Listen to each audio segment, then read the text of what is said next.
ሰላም ጤና ይስጥልኝ ክብራትና ክብራን የሄልዝ ኤዱኬሽን ቻናል ቤተሰቦች እንደምን አላችሁ? እኔ አለው እግዚአብሔር ይመስገን ደህና ነኝ። ዛሬም በጠቃሚና በአዲስ ፕሮግራም በድጋሜ ተገናኝተናል። በዛሬው የጤና ፕሮግራማችን ላይ የምንመለከተው የደም ዝውውርን የሚያሻሽለውን ቁጥር አንድ ተአምረኛ ቅመም ወይም ደግሞ ምግብን በዚህ ቪዲዮ ላይ እነግራችኋለሁኝ ማለት ነው። ይህ የጤና ትምህርት ታዲያ ለበርካታ ሰዎች እንዲደርስ ሁላችሁም በቅንነት ላይክ እና ሼር በማድረግ ሌሎችንም አስተምሩ አሳውቁላለሁኝ።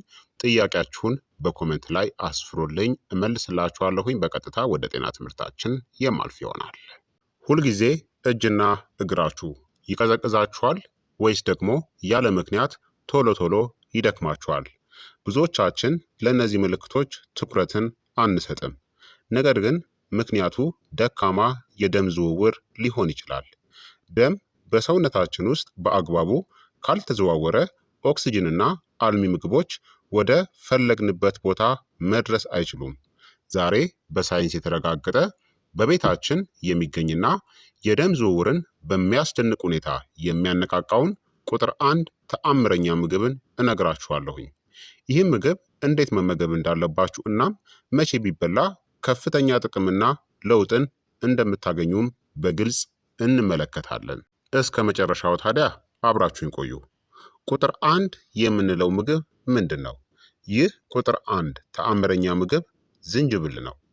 ዝንጅብል ለብዙ ዘመናት ለተለያዩ በሽታዎች ማስታገሻነት ሲያገለግል የኖረ ቢሆንም ለደም ዝውውር ያለው ጥቅም ግን እጅግ ወደር የለውም። ዝንጅብል የደም ዝውውርን እንዴት ያሻሽላል የሚለውን እንመልከት። አሁን የምነግራችሁ 7 አስደናቂ ምክንያቶችን ስትሰሙ ዝንጅብል በየቀኑ በቤታችሁ መኖሩ ምን ያክል መታደል እንደሆነ ትረዳላችሁ። በተለይ ቁጥር 6 ላይ የምንመለከተው ምክንያት ሁልጊዜ እጅና እግራችሁ ለሚቀዘቅዝ ሰዎች ሙሉ መፍትሄን ይዞም የመጣ ነው። አንደኛ፣ ደም እንዳይረጋ ያደርጋል። ዝንጅብል ተፈጥሯዊ የደም ማቅጠኛ ባህሪ ያለው በደም ውስጥ የሚገኙ ፕላትሌቶች እርስ በርሳቸው ተጣብቀው ደም እንዳይረጉ ወይም እንዳይጓጉሉ ይረዳል። ይህ ደግሞ ደም በፈሳሽነቱ በቀላሉ እንዲጓዝ ስለሚያደርግ የደም መርጋትንና ተያያዥ የልብ ህመም አደጋዎችን በእጅጉም ይቀንሳል። በዝንጅብል ውስጥ የሚገኘው ጂንጀሮል የተባለው ንቁ ንጥረ ነገር የደም ስሮች እንዲዝናኑ እናም እንዲሰፉ ያደርጋል። ይህ ደግሞ ደም በሰውነታችን ውስጥ ያለምንም እንቅፋት በቀላሉ እንዲፈስ ይረዳዋል። ሁለተኛ፣ የደም ግፊትን ያስተካክላል። የደም ቧንቧዎችን ግፊት በመቀነስ ልባችን በትንሽ ኃይል ብዙ ደም መርጨት እንድትችል ያግዛታል። ዝንጅብል ልክ እንደ ተፈጥሯዊ የካልሲየም ቻናል ማገጃ ካልሲየም ቻናል ብሎከር ሆኖ ያገለግላል። ይህም ልብ ከመጠን በላይ ሳትወጠርና ሳትጨነቅ በትንሽ ኃይል ብዙ ደም ወደ መላው ሰውነት በሰላም መርጨት እንድትችል ያግዛታል። የደም ግፊት ሲስተካከል የደም ዝውውር የተመጣጠነ ይሆናል። ሶስተኛ፣ በደም ስሮች ውስጥ የሚከማች ስብን ያሟሟል። አደገኛ የተባለው የኮሌስትሮል መጠን ኤልዲኤል በደም ቧንቧዎች ግድግዳ ላይ በሚከማችበት ጊዜ የደም መተላለፊያ መንገዶችን ያጠባል። ዝንጅብል በጉበት ውስጥ የሚገኘውን የኮሌስትሮል መበተን ስርዓትን በማነቃቃትና ስብን በማሟሟት የደም ቧንቧዎች ንጹህ እናም ክፍት ሆነው እንዲቀጥሉ ያደርጋል።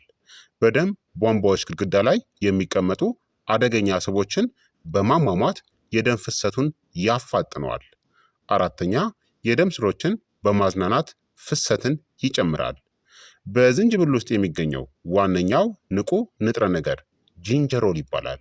ይህ ንጥረ ነገር በደም ቧንቧዎች ግድግዳ ላይ የሚገኙትን ጡንቻዎች እንዲዝናኑ ያደርጋል። የደም ስሮች ሲዝናኑ ደግሞ ሰፋ ስለሚሉ ደም ያለምንም መጥበብ ወይም መጫን በሰውነታችን ውስጥ በነፃነት እንዲዘዋወር ይረዳል። አምስተኛ፣ የደም ስር ብግነትን እናም ኢንፍላሜሽንን ይቀንሳል። አንቲ ኢንፍላማቶሪ ኢፌክት አለው። በተለያዩ ምክንያቶች የደም ቧንቧዎች ውስጠኛ ክፍል ሲያብጥ ወይም ሲቆጣ ኢንፍሌምድ ሲሆን የደም ዝውውር ይስተጓጎላል። ዝንጅብል እጅግ ጠንካራ ጸረ ብግነት ወይም አንቲ ኢንፍላማቶሪ ባህሪ ስላለው የደም ስሮችን ጤንነት በመጠበቅ ደም ያለ እንቅፋት እንዲፈስ ይረዳል። ስድስተኛ የሙቀት መጠንን በመጨመር የዳርቻ ደም ዝውውርንም ያነቃቃል። ቴርሞጀኒክ ኢፌክት አለው። ዝንጅብል የሰውነትን ሙቀት በትንሹ የመጨመር ቴርሞጀኒክ ባህሪ አለው። ይህ ባህሪው በተለይ ወደ እጅና እግር ጣቶች የሚሄዱትን ጥቃቅን የደም ስሮችን በፍጥነት እንዲነቃቁ ያደርጋል። በተደጋጋሚ እጅና እግራቸው ለሚቀዘቅዝ ሰዎች ዝንጅብል ፈጣን መፍትሄ የሚሆነው በዚህም ምክንያት ነው። ሰባተኛ ኦክሲጅን እናም አልሚ ምግቦችን የማጓጓዝ አቅምን ያግዛል። ዝንጅብል አጠቃላይ የሜታቦሊዝም የምግብ ስልቀጣ ሂደትን ስለሚያፋጥን ቀይ የደም ሴሎች ኦክሲጅንን እና አስፈላጊ አልሚ ምግቦችን ተሸክመው እስከ ጥቃቅን የሰውነት ሴሎች ድረስ በፍጥነት እንዲያደርሱ ግፊትን ያደርጋል። ይህ ደግሞ ሰውነታችን ሁልጊዜ ንቁ እናም ብርቱ እንዲሆን ይረዳል። ታዲያ እንዴት በአግባቡ መመገብ እንችላለን? ዝንጅብልን ለጤናችን ተስማሚ በሆነ መንገድ ለመመገብ እነዚህን 3 ምርጥ አማራጮችን መጠቀም ትችላላችሁ። አንደኛ የዝንጅብል ሻይ ነው። ጥቂት የተፈቀፈቀ ትኩስ ዝንጅብልን በሙቅ ውሃ ውስጥ ከ5 እስከ 10 ደቂቃዎች ማፍላት። ለውበትና ለጣዕም ጥቂት ሎሚ እና ንጹህ ማር መጨመር ትችላላችሁ። ሁለተኛው ደግሞ በምግብ ውስጥ መነስነስ ነው። በየቀኑ በምትሰሩት ወጥ፣ ሰላጣ ወይም የተለያየ የአትክልት ምግብ ላይ ትኩስ ዝንጅብልን አነስ አድርጋችሁ በመጭመቅ ወይም ደግሞ በመፈቅፈቅ በመጨመር መጠቀም ወይም መመገብ። ሶስተኛ በግሪን እስሙዚ ውስጥ ጠዋት ጠዋት በምታዘጋጁት የአትክልት ወይም የፍራፍሬ ጭማቂ ጋር ትንሽ ዝንጅብልን አብሮ በመፍጨት መጠጣት ትችላላችሁ። ታዲያ ዝንጅብልን በብዛት መውሰድ የጨጓራ መቃጠልን ሊያስከትል ስለሚችል በቀን ከ2 እስከ 4 ግራም በግምት 1 ሻይ ማንኪያ በላይ ባይሆን ይመረጣል። በተለይ የደም ማቅጠኛ መድኃኒትን የምትወስዱ ሰዎች ሐኪማችሁን ማማከር ይኖርባችኋል። ለመመገብ ደግሞ ምርጡ ሰዓት መቼ ነው?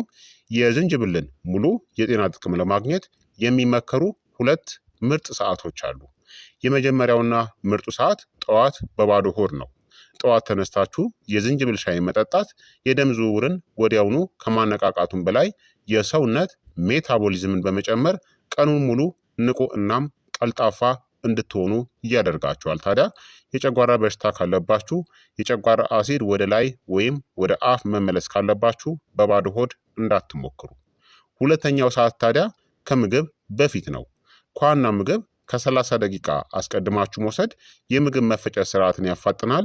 ደም ወደ ሆድ እናም ወደ ተለያዩ የሰውነት ክፍሎች በፍጥነት እንዲሰራጭም ይረዳል ማለት ነው። እንግዲህ ውድ ተመልካቾቼ ጤናማ የደም ዝውውር እንዲኖራችሁ እና ሁልጊዜ ንቁ ሆናችሁ እንድትውሉ ይህንን ቀላል እናም ተፈጥሯዊ መንገድ ዛሬውኑ በቤታችሁ መጀመር ትችላላችሁ። ለዛሬ ያዘጋጀውላችሁ የጤና መረጃ ይህንን ይመስል ነበር። ቪዲዮ ታዲያ ጠቃሚ ሆኖ ካገኛችሁት ላይክ ማድረጋችሁን እንዳትረሱ፣ እንዲሁም ለምትወዷቸው ዘመድ ጓደኞቻችሁ ሼር አድርጉላቸው። በየሳምንቱ እንዲሁም ደግሞ በየቀኑ እንዲህ ያሉ ጠቃሚ የጤና መረጃዎች እንዲደርሷችሁ ቻናሉን ሰብስክራይብ በማድረግ የደውል ምልክቷን ተጫኑ። እናንተስ ዝንጅብልን በምን መልኩ መጠቀም ትወዳላችሁ? አስተያየታችሁን ከታች ኮመንት ላይ አስቀምጡልኝ። በሚቀጥለው ቪዲዮ እስከምንገናኝ ድረስ ጤናችሁን ጠብቁ። ሰላም።